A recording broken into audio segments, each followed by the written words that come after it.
ここで失うわけにはいかねえのよ。オービはこの国に必要な人間だ。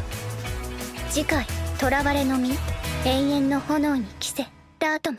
Salut les gars, salut les filles, on se retrouve aujourd'hui pour une toute nouvelle vidéo pour ma critique sur l'épisode 2 de Fire Force disponible sur Crunchyroll. Franchement les gars, un deuxième épisode qui s'annonce ma foi très intéressant. Je vous avoue que même malgré la fin de l'épisode qui reste assez captivante, franchement j'ai grave kiffé cet épisode. Franchement, même si on n'a pas beaucoup d'éléments ou pas beaucoup de scènes entre guillemets incroyables, franchement ça reste sur le même type d'épisode que le premier. On reste vraiment sur de la hype pour ce qui va arriver dans la suite. Et franchement, moi je vous avoue que ça me plaît. Pour le coup, ça me plaît, c'est vraiment bien. Franchement, le rythme de l'épisode est vraiment cool. C'est dedans du début jusqu'à la fin.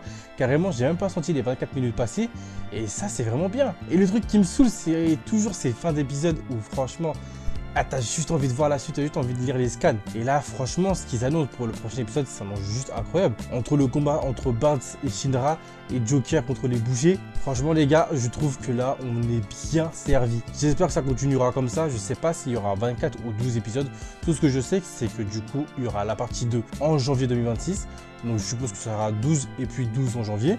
Bon, comme d'habitude, les gars et les filles, on va décortiquer cet épisode de fil en aiguille. Donc maintenant que tout est dit, commençons. Bon, on commence du coup avec Shinra qui a, via Neuralink, reçoit un message du capitaine Barnes qui lui explique que le capitaine Obi va être injecté d'un insecte, ce qui va littéralement le transformer en torche humaine. Et je vous avoue que moi, cette info, les gars, elle est arrivée d'un coup, que j'ai même pas eu le temps de prendre l'information dans mon crâne. J'ai même pas eu le temps de tilter que, wesh, c'est en mode, mais d'accord. Donc là, on part du coup sur un arc sauvetage, du coup, sauvetage du capitaine Obi. Donc franchement, moi, les gars, je vous avoue que les arcs sauvetage dans les animés, je kiffe ça. Donc je suis pressé de voir où tout ça va nous emmener. Mais en tout cas, ça me hype gravement de voir comment cet arc sauvetage va se dérouler.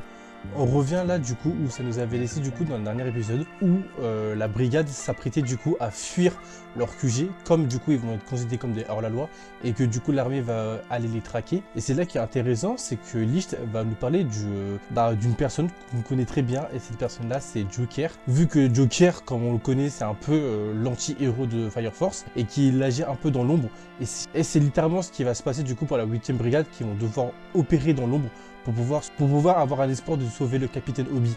Et ça, pour le coup, j'avoue que je ne m'y attendais pas et c'est vraiment bien. Et le truc que je kiffe aussi dans cet épisode, c'est le regard, que ce soit de la 7ème brigade ou bien la brigade 3 et 4, où on voit que du coup ils sont un peu ils comprennent pas totalement la situation, ils sont un peu déboussolés, ils sont assez perplexes, jusqu'à qu'on voit notre bon vieux Benimaru qui va littéralement gambader dans son quartier jusqu'à chez lui, jusqu'à qu'il y aura son pote, je sais plus son blaze, excusez-moi, il va lui dire est-ce que tu sais ce qui se passe avec la 8ème brigade, et que lui il va dire oui, et le frérot il va lui dire du coup la 8ème brigade nous a pas appelé, mais tu vois que Benimaru se pose quand même des questions, qu'il est assez perplexe, on le voit, ce que je pense littéralement qu'il va littéralement aller aider la 8ème brigade. Franchement, je vous avoue que ça, les gars, je pense que c'est une surprise pour personne. Et pour le coup, je suis vraiment pressé d'aller le voir qu'il aille aider. Parce que je pense que la 8ème brigade, en plus de Joker, auront besoin d'aide. Ça m'étonnerait qu'il n'y aura que eux, vu que de toute façon, il y aura la première et la 2ème brigade, plus les hommes en blanc qui vont se charger de la 8ème brigade. Donc je pense qu'ils auront besoin d'alliés et je pense que Benimaru rentrera en action. Et je suis grave pressé de le voir en action. Je sais pas s'il rentrera en action l'épisode prochain ou plus tard dans la saison, mais en tout cas, j'attends ça avec impatience. On va passer du coup à la discussion entre Omea et le capitaine Barnes, où Omea va tester le capitaine Barnes pour voir s'il ne ment pas dans ce qu'il dit, car elle doit sûrement se dire qu'il a sûrement fait ça pour les infiltrer et sûrement jouer un double jeu. Donc elle le teste et elle voit qu'il ne ment pas. Donc est-ce que pour le coup là, ce qu'il disait, il ne mentait pas, mais il joue quand même un double jeu? Franchement, je sais pas. Mais j'aimerais bien qu'il joue un double jeu et qu'il essaye plus d'inspecter les hommes en blanc, parce que ce serait trop bizarre que d'un coup comme ça, le frérot se dise ok, c'est vrai, le dieu soleil a totalement raison, faut qu'on suive ce qu'il dit, faut cramer tout le monde, ça serait juste stupide en fait. Donc pour moi, c'est pas possible que ça soit ça en fait. Soit il joue un double jeu, ou soit vraiment, elle a vraiment réussi à lui faire un lavage du cerveau, et ça, je trouve ça une dinguerie, tu vois. Je trouve que c'est vraiment une dinguerie. Donc je sais pas où ça va nous emmener, mais j'espère juste pour le Captain Barnes qui joue un double jeu, parce que si je joue pas un double jeu, c'est une dinguerie. Parce qu'avoir un ennemi comme ça contre soi, c'est juste une dinguerie en fait. On revient du coup au flashback de Obi Anawa, où on nous explique un peu d'où vient du coup cette base de fonder une famille dans la 8e brigade. Et franchement, je trouve que le flashback est vraiment grave intéressant parce que du coup, on voit un peu ce lien fraternel entre Obi et Anawa et d'où il vient-il et de pourquoi la 8e brigade est maintenant considérée comme une famille qu'une brigade à part entière. Et pour le coup, je trouve ça vraiment bien, ce flashback. Et de toute façon, on le voit à la fin du flashback que ça impacte vraiment Anawa. Parce qu'on pourrait se dire que finalement, est-ce qu'il va décider de rester au QG et du coup se battre au QG? Et finalement, non, il va décider de quand même de partir et de même quand même laisser le QG.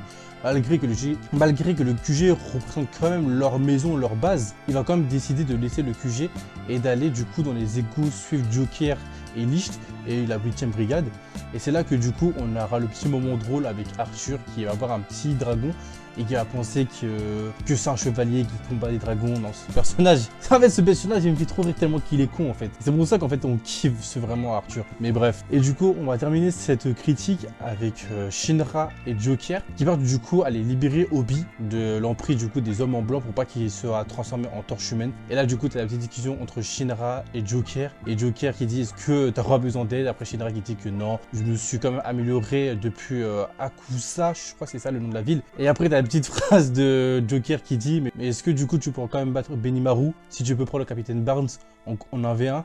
Et tu vois Shinra qui dit non, c'est impossible, il est trop fort, tu vois. Donc franchement, en vrai, j'aime bien l'ambiance et l'alchimie entre les deux. J'espère qu'elle durera. Et du coup, cet épisode se termine quand Shinra et Joker s'apprêtent du coup à aller libérer Obi de la prison. Donc les gars, les filles, c'est déjà la fin de ces critiques. N'oubliez pas de commenter, liker, partager. Juste ici, vous pouvez retrouver ma critique de l'épisode 1 de Fire Force. Et les gars, les filles, on se dit à la prochaine pour une prochaine critique. Salut tout le monde.